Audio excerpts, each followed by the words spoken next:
Hi hello ನಮಸ್ಕಾರ ಎಲ್ರಿಗೂ. So ಇದು 28 ಗುಂಟೆ ಕೋಕೋನಟ್ ಫಾರ್ಮ್ ಲ್ಯಾಂಡ್ ಇದೆ. ಸೊ ಇದು ಬಂದು ಚನ್ನಪಟ್ಟಣ ತಾಲೂಕು, ರಾಮನಗರ ಡಿಸ್ಟ್ರಿಕ್ಕಲ್ಲಿ ಬರುತ್ತೆ. ಸೊ ಬೆಂಗಳೂರಿಂದ ನಿಮಗೊಂದು 50 ಕಿಲೋಮೀಟರ್ ಲೊಕೇಶನ್ಗೆ ಅಷ್ಟೇ. ಸೊ ನೀವು ನೋಡ್ತಾ ಇರೋ ಥರ ಒಂದು 30+ ಈಲ್ಡ್ ಬರ್ತಾ ಇರೋ ನೋಡಿ, ಎಲ್ಲ ಒರಿಜಿನಲ್ ನಾಟಿ ಮರಗಳು. ಸೊ ಈಲ್ಡ್ ಬರ್ತಾ ಇರೋ 30+ ತೆಂಗಿನ ಮರಗಳಿದೆ. ಒಂದು ಸ್ವಂತ ಬೋರ್ವೆಲ್ಲು, ಪಕ್ಕದಲ್ಲೇ TC ಪವರ್ ಕನೆಕ್ಷನ್ ಇದೆ. ಸೊ ಈ ಪ್ರಾಪರ್ಟಿ ಬಂದು ವಿಲೇಜ್ ಅಡ್ಜಸೆಂಟು, ಇದಕ್ಕೆ ಸಿಮೆಂಟ್ ರಸ್ತೆ ಬರುತ್ತೆ. ಪ್ಲಸ್ ಮೈನ್ ಸಿಟಿಯಿಂದ ನಿಮಗೆ 4-5 ಕಿಲೋಮೀಟರ್ ಆಗುತ್ತೆ ಅಷ್ಟೇ ಈ ಪ್ರಾಪರ್ಟಿಗೆ, ಲೊಕೇಶನ್ಗೆ. ಸೊ ಫಾರ್ಮ್ ಹೌಸ್ ಮಾಡ್ಕೊಳ್ಳೋದಕ್ಕೆ ಸೂಟೇಬಲ್ ಜಾಗ.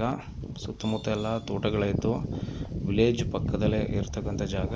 ಸೊ ಮೈನ್ ಸಿಟಿಯಿಂದ ಓನ್ಲಿ 4 to 5 ಕಿಲೋಮೀಟರ್ ಆಗುತ್ತೆ ಈ ಲೊಕೇಶನ್ಗೆ. General community property, clear title ಇದೆ. ಸೊ ಬೋರ್ವೆಲ್ಲು 3 ಇಂಚ್ ವಾಟ್ರ್ ಬರುತ್ತೆ. ಸೊ 3 ಲೈನ್ ತೆಂಗಿನ ಮರ ಏನು ಕಾಣಿಸ್ತಿದೆ, ಇದು 35 ತೆಂಗಿನ ಮರಗಳು ಫಲ ಬರ್ತಾ ಇರ್ತಕ್ಕಂಥ yield coconut trees. That 28 gunta. So ನಿಮಗೆ ಬೆಂಗಳೂರಿನ ಓನ್ಲಿ 50 ಕಿಲೋಮೀಟ್ರು.